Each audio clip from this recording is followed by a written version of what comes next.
नमस्कार मंडळी, महाराष्ट्रीयन मेजवानीमध्ये आपले खूप खूप मनापासून स्वागत. तर आज आपण झणझणीत असा चिकन रस्सा बनवतोय. तर चिकन रस्सा बनवण्यासाठी इथे मी अर्धा किलो चिकन घेतलं आणि स्वच्छ धुवून घेतलं. आता हे चिकन उकडून घ्यायचं आहे. त्यासाठी इथे मी एक कुकर घेतला आणि त्यामध्ये 2 चमचे तेल टाकून घेतलं. तेलामध्ये एक तेजपान टाकायचं आहे. त्यानंतर इथे मी 7 ते 8 लसणाच्या पाकळ्या, थोडंसं आलं आणि एक हिरवी मिरची खलबत्त्यामध्ये ठेचून घेतलं आहे. तर आता ही फोडणी आपल्याला 1 ते 2 मिनटं परतून घ्यायची आणि परतून झाल्यानंतर आता यामध्ये आपल्याला अर्धा चमचा हळद घालायची आणि हळदसुद्धा फोडणीमध्ये आपल्याला अशी अर्धा मिनटं परतून घ्यायची, म्हणजे रंग छान येतो. त्यानंतर आपलं जे धुवून ठेवलेलं चिकन आहे ते यामध्ये टाकून घ्यायचं. त्यानंतर यामध्ये 2 चमचे मीठ घालायचं आणि हे चिकन आता फोडणीमध्ये मिक्स करून घ्यायचं आहे. तर छान असं व्यवस्थित चिकन फोडणीमध्ये मिक्स करून झाल्यानंतर आता हे चिकन उकडण्यासाठी यामध्ये आपल्याला पाणी घालायचं. तर थंड पाणी न घालता इथे मी 1 ग्लास कोमट पाणी वापरलेलं आहे. पाणी टाकल्यानंतर परत आता पाण्यामध्ये हे चिकन असं मिक्स करून घ्यायचं. त्यानंतर कुकरचं झाकण बंद करायचं आणि मीडियम आचेवर या कुकरच्या 2 शिट्ट्या काढून घ्यायच्या. तर चिकन उकळेपर्यंत आता आपण मसाला भाजून घेऊ.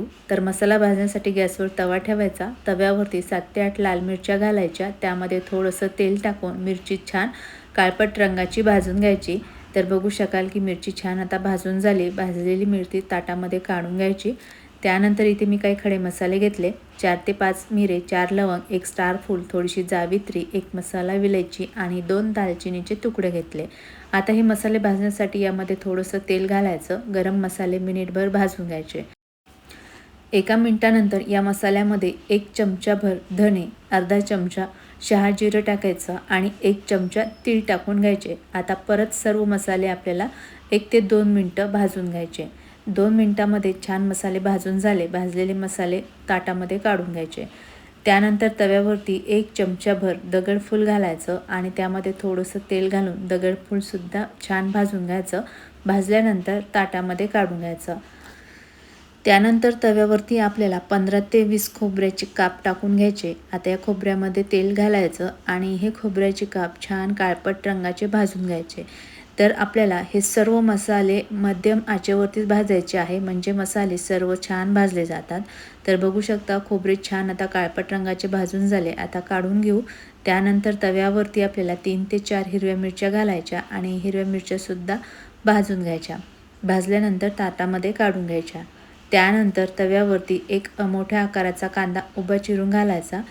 कांदा भाजण्यासाठी त्यामध्ये तेल घालायचं आणि हा कांदा छान लालसर रंगाचा भाजून घ्यायचा. तर 3 ते 4 मिनिटानंतर तुम्ही बघू शकाल की कांदा छान भाजलेला आहे. आता भाजलेला कांदा ताटामध्ये काढून घ्यायचा आणि सर्व मसाले ताटामध्ये काढताना आपल्याला भाजलेला कांदा आणि हिरवी मिरची अशी वेगळी ठेवायची आहे आणि बाकीचे सगळे मसाले एका साईडला करायचे. आणि भाजलेले मसाले पूर्णपणे थंड झाल्यानंतर आता हे मसाले छान ग्राइंड होण्यासाठी आपल्याला भाजलेला कांदा आणि मिरची सोडून बाकीचे सर्व मसाले मिक्सरच्या भांड्यामध्ये टाकून घ्यायचे आणि पाणी न टाकता ग्राइंड करून घ्यायचे. तर इथे मी ग्राइंड करून घेतले. तर कांदा मिरची न घालता तुम्ही बघू शकाल बाकीचे सर्व ड्राय मसाले छान असे ग्राइंड झाले आहे. आता यामध्ये आपल्याला भाजलेला कांदा आणि मिरची टाकून घ्यायची. त्याचबरोबर यामध्ये आपल्याला 10 ते 15 लसणाच्या पाकळ्या, 2 आल्याचे तुकडे आणि थोडासा कोथिंबीर टाकून घ्यायचा. सुरुवातीला पाणी न टाकता मसाला ग्राइंड करायचा आणि त्यानंतर पाणी घालून मसाला एकदम स्मूथ ग्राइंड करून घ्यायचा. तर इथे मी मसाला ग्राइंड करून घेतला. बघू शकता एकदम स्मूथ असा मसाला ग्राइंड झाला. आता हा मसाला बाजूला ठेवू आणि त्यानंतर इथे कुकरच्या 2 शिट्ट्या झाल्यानंतर कुकर थंड करून घेतला होता आणि त्यानंतर झाकण उघडले. तर या ठिकाणी बघू शकाल की 2च शिट्ट्यामध्ये आपलं चिकन छान शिजलेलं आहे. त्यानंतर फोडणीसाठी गॅसवर एक पातेलं ठेवलं. त्यामध्ये 4 ते 5 चमचे तेल गरम करून घेतलं. गरम तेलामध्ये ग्राइंड केलेला सर्व मसाला टाकून घ्यायचा आणि मसाला तेलामध्ये मिक्स करायचा. आता हा मसाला 3 ते 4 मिनटं तेलामध्ये परतून घ्यायचा. 4 मिनटानंतर बघू शकाल की मसाल्याने आता तेल सोडलेलं आहे. तर असं मसाल्याने तेल सोडल्यानंतर या मसाल्यामध्ये थोडंसं कोमट पाणी घालायचं आणि पाण्यामध्ये हा मसाला मिक्स करून घ्यायचा आहे.